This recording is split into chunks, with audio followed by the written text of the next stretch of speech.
Ini ada tabulam pot tanaman yang dibuahkan dalam pot, tapi bukan tanaman buah, tanaman kopi dalam pot. Jadi tabulam pot juga tanaman dibuahkan dalam pot ya. Nah ini kopi jenisnya Robusta dari klon Komari. Klon Komari keunggulannya buahnya itu bisa lebat setiap tahun tanpa ada trek. Kalau Komari tidak ada trek. Lalu batangnya juga lentur. Kalau klon Komari batangnya lentur, berbeda dengan 308. Ya, 308 itu batangnya kan keras. Keras, batangnya besar, menjulang ke atas. Nah, ketika batangnya tinggi itu susah ditarik ketika kita petik. Susah. Apa sih ditarik itu apa? Di gini biar enak metiknya, dipendekin gitu. Apa ditarik lah. Itu susah, keras. Kalau Komari batangnya sangat lentur. Ketika dia buahnya lebat, batangnya turun. Itu harus kita pakai congkok. Kebanyakan kalau Komari ketika berbuah pasti pakai penyangga. Pakai penyangga biar tidak patah batangnya, karena batangnya kecil bisa berbuah lebat. Ya lama-lama tetap besar, tapi dari kecil dia sudah berbuah kalau Komari. Nah, lalu pertanyaannya, apa sih kelebihan bibit yang dibuat dengan cara stek, dengan sambung pucuk, dengan bibit biji? Apa keunggulannya, apa kelebihannya? Gini, keunggulannya, kelebihannya, bibit stek dan bibit sambung pucuk bisa cepat berbuah. Ya, masa pembuahannya lebih cepat kalau bibit-bibit seperti ini dibanding dengan bibit dari biji. Jauh, selisihnya jauh.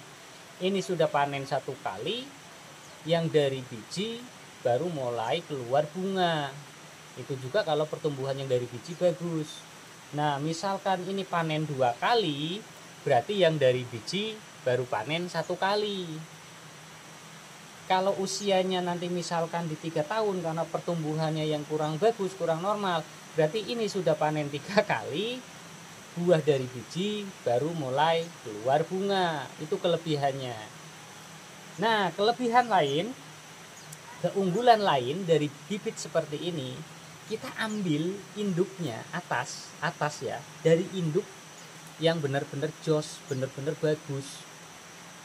Jadi bibit kopi itu kalau kita tanam dari bibit seperti ini ya, bibit sambung pucuk ataupun bibit stek. Ketika kita tanam dalam bentuk stek, dia akan mengikuti sifat induknya. Misalkan induknya itu batang lentur, induknya itu buahnya lebat, induknya itu daunnya hijau, subur, tahan penyakit. Ketika kita ambil tunasnya, kita jadikan stek ataupun kita sambung pucuk seperti ini akan mengikuti sifat induknya yang asli, sama persis seperti induknya. Berbeda dengan bibit yang dari biji. Bibit dari biji sudah lama berbuahnya. Ya memang tidak jauh berbeda, tapi pasti ada perbedaan dari induknya. Misalkan induknya bagus, buahnya lebat, dipetik sangat renyah, mudah untuk dipetik, tidak ulet. Apa sih ulet itu apa sih? Alot, susah lah dipetiknya ya. Misalkan ini tidak susah atau mudah ya, mudah dipetiknya mudah. Bisa jadi yang dari biji nanti sebagian ada yang dipetiknya sulit. Bisa jadi kulitnya lebih tebal walaupun bentuknya sama. Bisa jadi daunnya nanti mudah terserang penyakit kuning ataupun dimakan hama. Bisa jadi seperti itu kalau dari biji. Berbeda dari sifat asli induknya. Itu kelebihannya. Jadi kalau misalkan kita punya kopi di lahan yang sudah ditanam, sudah usianya sudah dewasa lah ya, tapi kok buahnya kurang memuaskan, mainlah ke tempat tetangga. Di tempat tetangga ada salah satu pohon yang buahnya lebat, atau jangan tempat tetangga lah, di lahan kita sendiri. Misalkan kita punya lahan 0,5 hektar, pasti salah satu tanaman kopi di situ ada yang buahnya bagus. Berarti salah satu yang buahnya bagus itu, kopi itu cocok di lahan itu. Ambil tunasnya, kembangkan dengan cara sambung pucuk okulasi seperti ini, atau Kalau misalkan stok tunasnya banyak, bisa dikembangkan dengan stek. Tergantung selera, mau stek apa mau sambung pucuk tergantung selera. Itu akan mengikuti sifat induk batang aslinya yang memang di kebun kita itu cocok. Jadi yang jelek kita ambilkan indukan bagus, kita sambung begitu.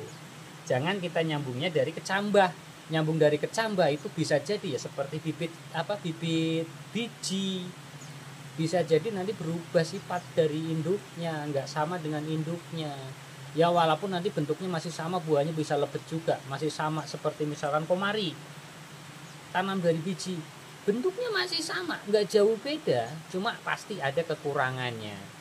Itu diakibatkan karena adanya kawin silang di lahan secara alami. Itu yang membuat bibit itu nanti bisa berubah sifat dari induk aslinya, bisa berubah jadi lebih baik, bisa berubah jadi lebih buruk, bisa juga sama. Jadi belum bisa menentukan bagus apa enggaknya yang dari biji. Nah, mungkin seperti itu. Jadi itu tadi sudah panjang lebar saya jelaskan apa sih keunggulannya dari bibit-bibit ini. Yaitu tadi lebih cepat berbuah, buahnya bisa bagus mengikuti sifat induk aslinya, nggak kecewa kita kalau misalkan memang induknya asli, bibitnya kita ambil entresnya seperti ini, kita jadikan stek, nggak akan kecewa kok, ke depannya nanti nggak akan kecewa. Ya mungkin cukup, kita lanjut ke video berikutnya.